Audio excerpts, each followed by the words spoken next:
오늘도 이 아침에 기도의 자리로 나오신 성도님들을 환영하고 축복합니다.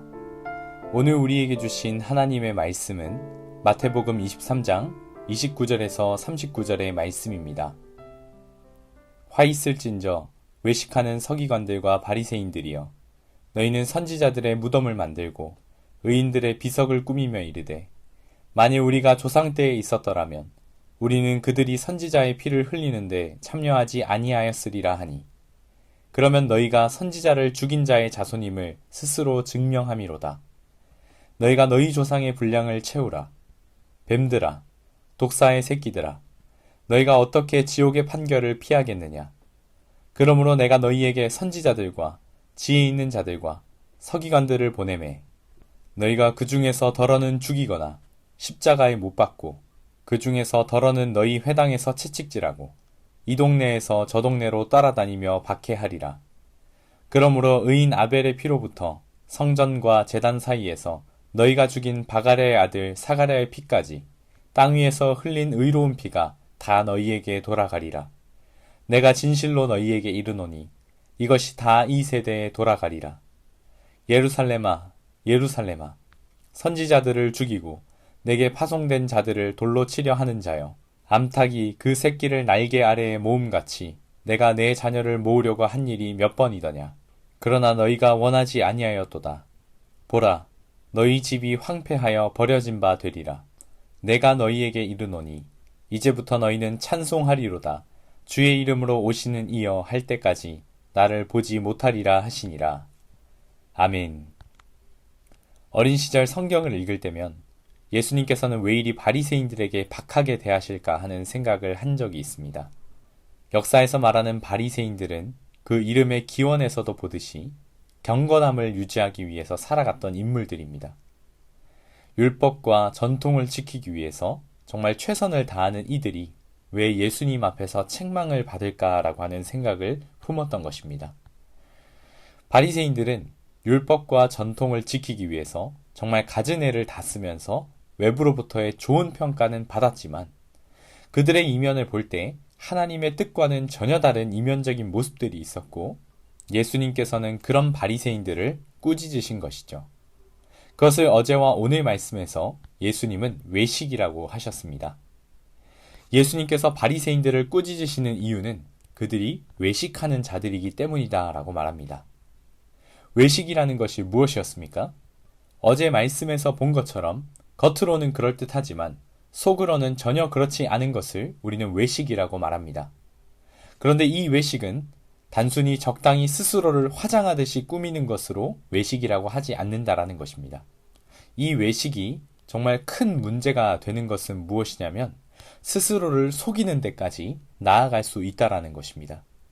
내 속이 실상은 더럽고 추악하지만 그럼에도 불구하고 스스로를 속이면서 나는 괜찮다, 나는 생각보다 괜찮은 사람이다, 스스로를 고평가하고 그런 외식이 쌓이고 쌓이다 보면은 스스로에게는 그것이 진실이 되어버리는 데까지 나아간다라고 하는 것입니다.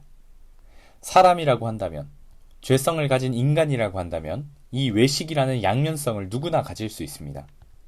사람을 뜻하는 이 영어 person이라고 하는 뜻은 라틴어 페르소나라고 하는 이 가면극의 배우들이 쓰던 가면에서 그 단어가 파생되었습니다.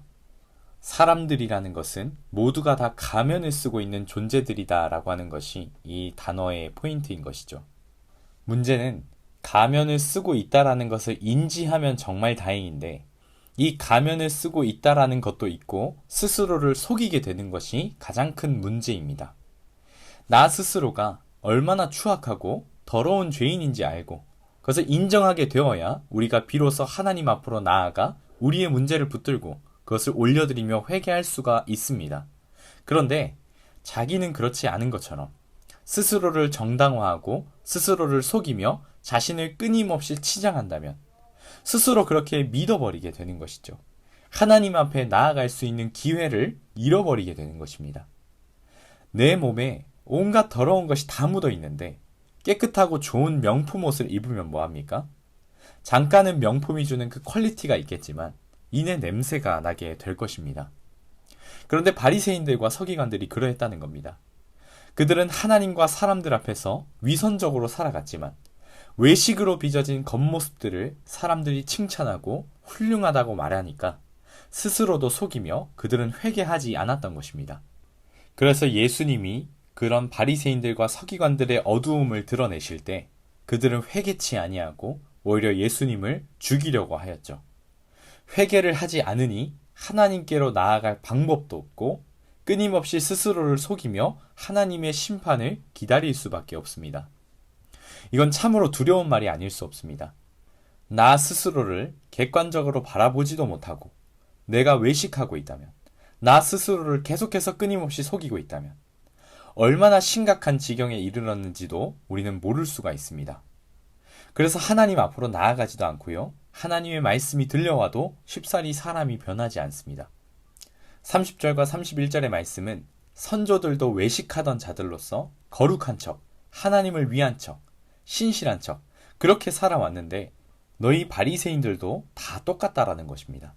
선조들이 하나님의 말씀을 전하던 선지자들을 죽이고 거부하고 듣지 않은 것처럼 너희들도 스스로 신실한 자들이라고 속이고 자기 객관화를 하지 못하기 때문에 하나님의 말씀이 들려와도 그것을 튕겨내고 아무런 감격도 없고 그저 공허히 잘못된 방향으로만 나아가고 있다라고 하는 것입니다.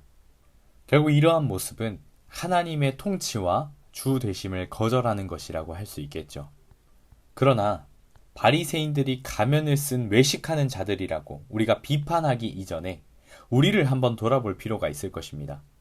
나는 지금 어느 지점에 서 있고 내가 가지고 있는 생각과 내가 가지고 있는 마음과 내가 계획하는 모든 계획이 정말 하나님께서 보시기에 기뻐하실 만한 것인가를 확인해야겠죠.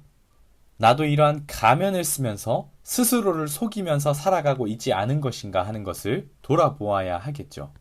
그것을 확인하는 방법은 내가 하나님 앞에서의 모습이 하나님을 향하는 것인가, 나를 향하는 것인가를 보시면 확인할 수 있으실 것입니다.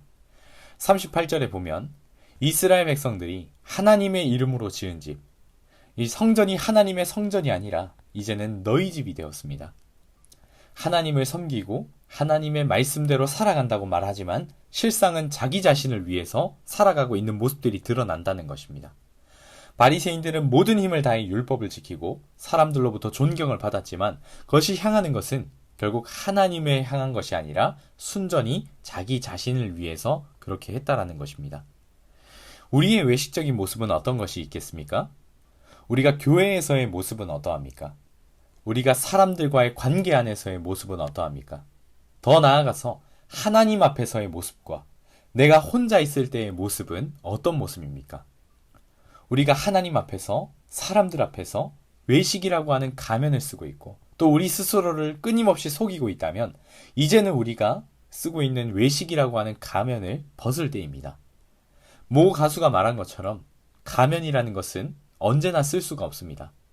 결국 이 가면을 벗을 때가 분명히 올 것입니다. 그런데 그 시간이 너무 멀리 가서 더 이상 돌아올 수 없을 때가 아니라 말씀을 듣는 이 시간, 이 하루에 우리가 하나님 앞에서 가면이 벗겨지는 은혜가 저와 우리 사김의 교회 모든 성도님들에게 있기를 간절히 소망합니다. 오늘 말씀을 기억하며 함께 기도할 때 나 자신을 위해서 함께 기도합시다. 내가 하나님 앞에서 스스로를 속이는 외식의 가면을 쓰고 있다면 오늘 그것이 벗겨지고 하나님 앞에서 진실함으로 나아갈 수 있게 도와달라고 함께 기도해 주셨으면 좋겠고요. 그리고 각자 가져오신 개인의 기도 제목들과 또 가정과 또 사랑하는 우리 자녀 다음 세대와 청년들을 위해서 함께 기도해 주시고 우리 사김의 교회를 위해서 기도할 때에는 특별히 예배 장소를 위해서 함께 기도해 주셨으면 좋겠습니다. 이 시간에 말씀을 기억하며 함께 기도하며 나아가시겠습니다.